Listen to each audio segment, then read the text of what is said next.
పదమూడు దశాబ్దాల సుదీర్ఘ చరిత్ర కలిగిన సింగరేణి సంస్థ తొలుత తన బొగ్గు తవ్వకాలను ఉమ్మడి ఖమ్మం జిల్లా ఇల్లందు సమీపంలోని సింగరేణి అనే గ్రామం వద్ద ప్రారంభించింది.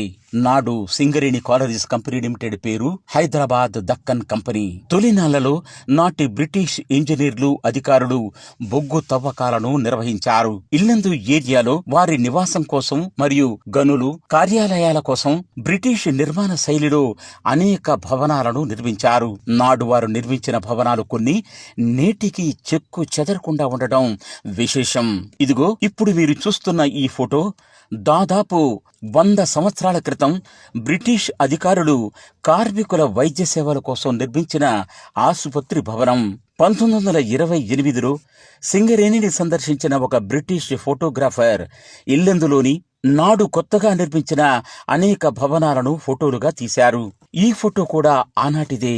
నాడు ఆయన తీసిన భవనాల్లో బ్రిటిష్ అధికారులు నివసించిన జనరల్ మేనేజర్ కార్యాలయం, నీటి కొలనులు, మంచినీటి పంపింగ్ హౌస్, స్ట్రట్పిట్ గని వంటివి అనేకం ఉన్నాయి. వాటిలో ఈ ఫోటో కూడా ఉంది. ఈ భవనాన్ని బ్రిటిష్ అధికారులు, ఆ తర్వాత కొంతకాలం భారతీయ అధికారులు కూడా ఆసుపత్రిగానే వినియోగించారు. ఆ తర్వాత దీన్ని హై స్కూలుగా, ప్రభుత్వ జూనియర్ కళాశాలగా వినియోగిస్తూ వస్తున్నారు. ఈ భవన నిర్మాణాన్ని ఒకసారి చూద్దాం రండి. దీర్ఘ చతురస్రాకారంలో నలువైపులా వరండాలతో, ఎత్తైన గోడలతో, అనేక గదులతో ఈ భవనాన్ని నిర్మించారు.